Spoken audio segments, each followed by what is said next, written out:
অসমৰ হাতীটো সাগৰটো ইপাৰ সিপাৰ হ'ব খোজাত মাউদৰ আণ্ডাৰপেণ্টটো খহি পৰাত হাতীটো লাজ পাই ডুবি যোৱাৰ ফলত ভেনামাখি চানামাখি পাৰত হুলস্থুল হৈ পৰিছে।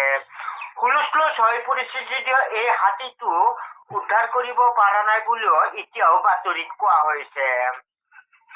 এতিয়া শুনক নিয়োগ বাতৰি। এই অঞ্চলৰ কাউন্সিলৰে জনাইছে যে এইখিনি ঠাইত কেইটামান মদুৰৰ পদ খালী হৈছে, তাৰ বাবেও আবেদন পত্ৰ বিচাৰিছে।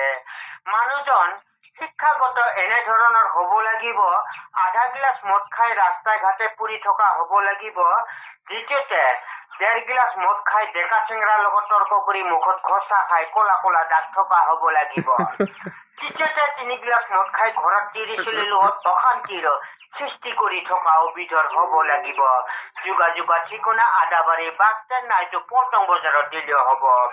গুৱাহাটীত কেইটামান পকেটমাৰৰ ওপৰত পকেটমাৰ খালী হৈছে, তাৰ বাবেও আবেদন পত্ৰ বিচাৰিছে।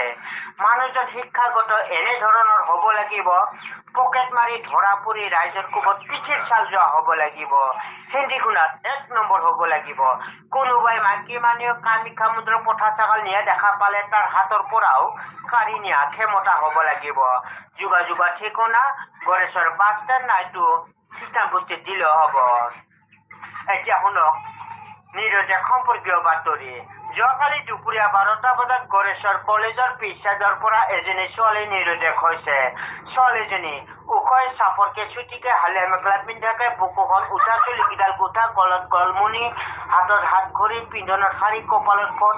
এইজন ছোৱালী কোনোলোকে সন্ধান পালে নিশ্চয় এই ঠিকনা নাইটো অচল পুলিচ থানাত জনাই যায়। ঠিকনা পোষ্ট অফিচ জমৰদুৱাৰ, থানা জমৰঘৰ, ডাকঘৰ পাতালপুৰ, নামটো নাহিজাতা, ওখ 10 ফুট 10 ইঞ্চি, মাতৃভাষা অসমীয়া। আমাৰ আজিৰ বাতৰি ইমানে।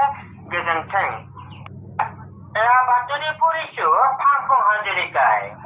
পাঞ্জাৱত 2জন ভেনামাখি নিহত।